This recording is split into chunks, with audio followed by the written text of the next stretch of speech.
I swear, I didn't expect the cops, the feds, and two unmarked black SUVs to show up in my neighborhood. All because Karen didn't like the way my mailbox looked. I live in a quiet cul-de-sac on the edge of a private neighborhood, the type with lawn signs that say, "Keep off the grass," where the HOA thinks they're the second coming of Congress. I keep to myself, do my job, and don't ask for trouble. But Karen? Oh, she looks for it. She's the self-appointed queen of the HOA. Blonde bob haircut. Tracks every neighbor's trash and schedules like it's a national security threat. Her prized possessions? A laminated HOA rulebook, a walkie-talkie she wears on her belt like a cop, and a clipboard she carries like a badge of honor. And unfortunately, her house sits directly across from mine. Now here's the thing.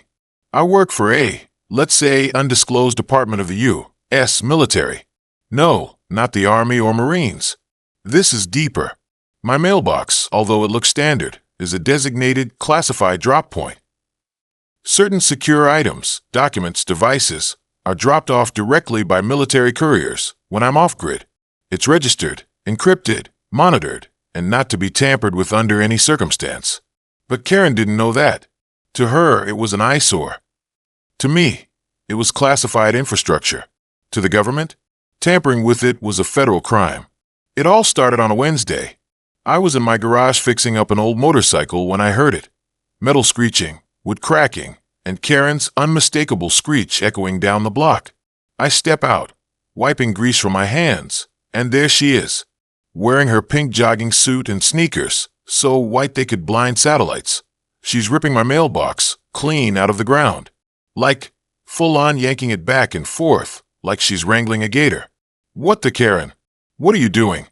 She whips around with that smug smile that only people on power trips have. You've been warned. 3 HOA violations. Non-regulation mailbox. This is community property now. I blinked.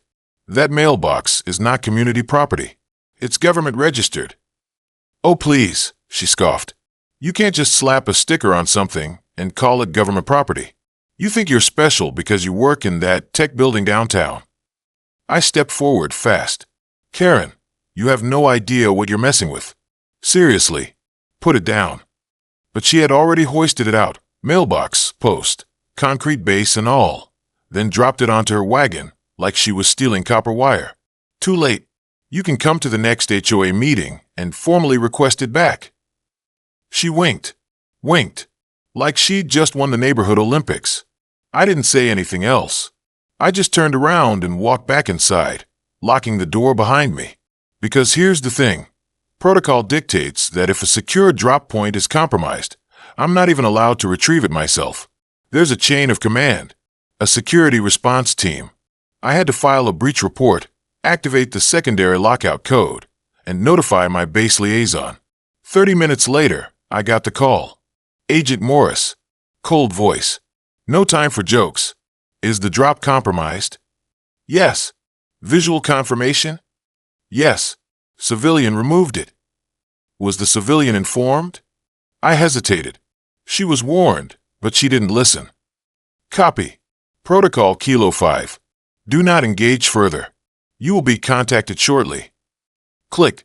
2 hours later, the block changed. It started subtly. A black SUV rolled in and parked at the end of the cul-de-sac. Tinted windows. No plates. Sat idle for a bit before pulling up slowly in front of Karen's house. Then another one followed. That's when the other neighbors noticed something was off. Karen noticed too. She came out in a full robe and slippers, hands on hips like she was going to evict the FBI. What's going on? You can't park here. No response, until the agent stepped out. Black suits, earpieces.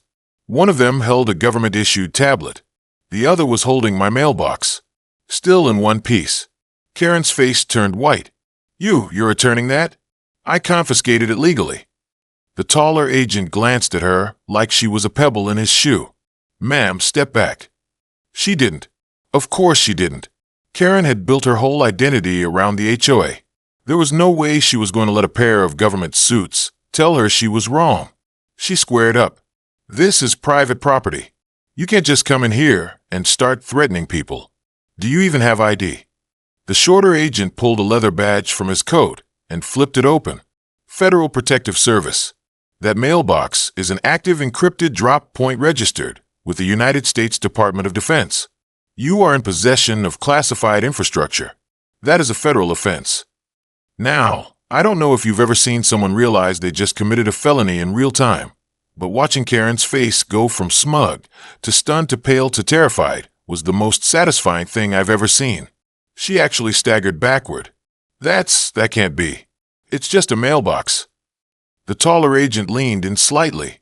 Tampering with federal property carries a penalty of up to 10 years in prison and a $250,000 fine. Karen tried to pivot. Wait, I didn't steal it. I was just enforcing HOA regulations. Ma'am, the agent said flatly, your homeowners association does not supersede national security infrastructure. But no one told me it was federal. I believe the owner did. That's when they looked at me. I was standing on my porch, arms crossed, sipping a bottle of Coke like I was watching an action movie unfold. Sir, one agent nodded. You're clear. We'll have a replacement drop unit installed by tonight. Appreciate it, I replied. Should I press charges? The agent glanced at Karen, who was now swaying slightly on her lawn like she'd just seen a ghost. That's your call. And man, for a moment, I considered it.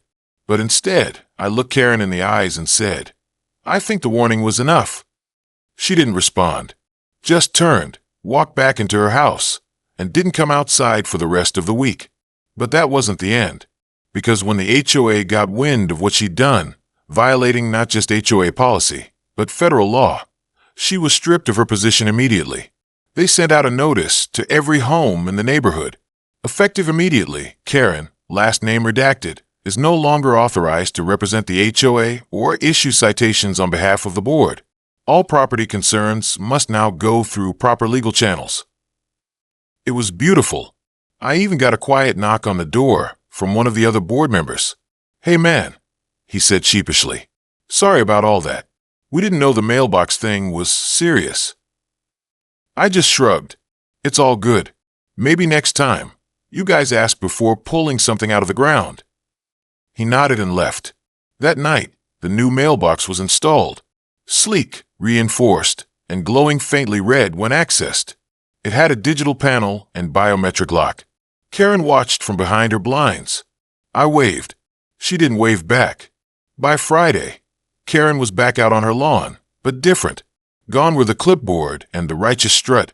Instead, she wore oversized sunglasses, a sun hat like she was trying to avoid paparazzi, and stood watering her dead grass like she hadn't been humiliated in front of half the block. No more yelling about trash cans or dogs or improper edging. No more HOA lectures, but the neighborhood wasn't about to forget. Every neighbor who'd ever been cited for invisible lawn mildew or uneven mulch placement now had a quiet smile when they passed her driveway. For once, Karen had no power, and she hated it. That Saturday morning, a knock came at my door. I opened it to find a teenage kid holding a yellow envelope and looking nervous. This is from Ms. Karen. She said you'd understand. Inside the envelope was a single sheet of printer paper. No letterhead, no signature, just one typed sentence. You're being watched. I looked up and saw the kid already pedaling away on his bike. I stood there for a second, honestly amused. This woman, fresh off a visit from federal agents, was now back to playing games like this? She must have really thought she was untouchable. Or desperate. Probably both. I didn't call the agents this time. I had a different plan. I opened my garage, pulled out one of my retired surveillance drones, something I usually kept stored unless I was out on contract, and launched it straight into the air. It was quiet, small, and could hang in the sky like a fly on a ceiling. I positioned it right above Karen's property line, high enough that it wouldn't be noticed, but sharp enough to get high-def video. Within the hour, she walked out, looked around nervously, then tiptoed toward my mailbox again. But this time, she didn't touch it. She pulled out her phone, took pictures, walked around it like a crime scene. And then, this was the kicker, sprinkled something around the base. White powder. I zoomed in with the drone camera and took a clear snapshot. I didn't know what it was at first, but it didn't take long to figure out. I printed a still image of her doing it, put it in a plastic sleeve, and taped it to the mailbox the next morning with one sentence of my own. "You're being recorded." That afternoon, Karen held an emergency HOA meeting in her driveway. Only 2 people showed up. One was Bob from 2 doors down, who was only there for the free donuts. The other was Cheryl, who walked off halfway through Karen's monologue about an insidious security breach being allowed in our community. I didn't attend. Instead, I mowed my lawn, waving at every car that passed. I even wore my old base t-shirt, just to twist the knife a little deeper. By the next morning, something was different again. When I walked outside, the new mailbox had been opened. Only by someone with clearance could that happen. Except I hadn't accessed it. Not yet. No courier had come. And that meant someone with no clearance just tried. I checked the access panel. 3 failed biometric scans. I immediately activated the drone footage and scanned through the night feed. At exactly 2:43 a.m., a figure crept across the lawn wearing gloves and a hoodie. Short, hunched, and unmistakably familiar. It was Karen.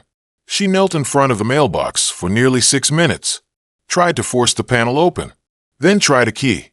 Then, this was unbelievable. She pulled out a thin metal tool and attempted to pick the lock. She failed, of course. The mailbox's locking mechanism is reinforced with electromagnetic safeguards. Triggering it wrong doesn't just set off an alert. It initiates a silent countermeasure. I hadn't tested that system in years, but now it was live, and someone just triggered it. I received the alert at 3:01 a.m. Unauthorized breach attempt. Counterlog activated. Local law enforcement notified. I sat down, sipped my coffee, and waited. 20 minutes later, red and blue lights danced through the curtains. 2 cruisers pulled up directly in front of Karen's house. Officers stepped out, flashlights on. One rang her bell while the other circled the side of the house. Karen, in her robe, stood frozen in her doorway. I could hear it from across the street. I was just checking for damages.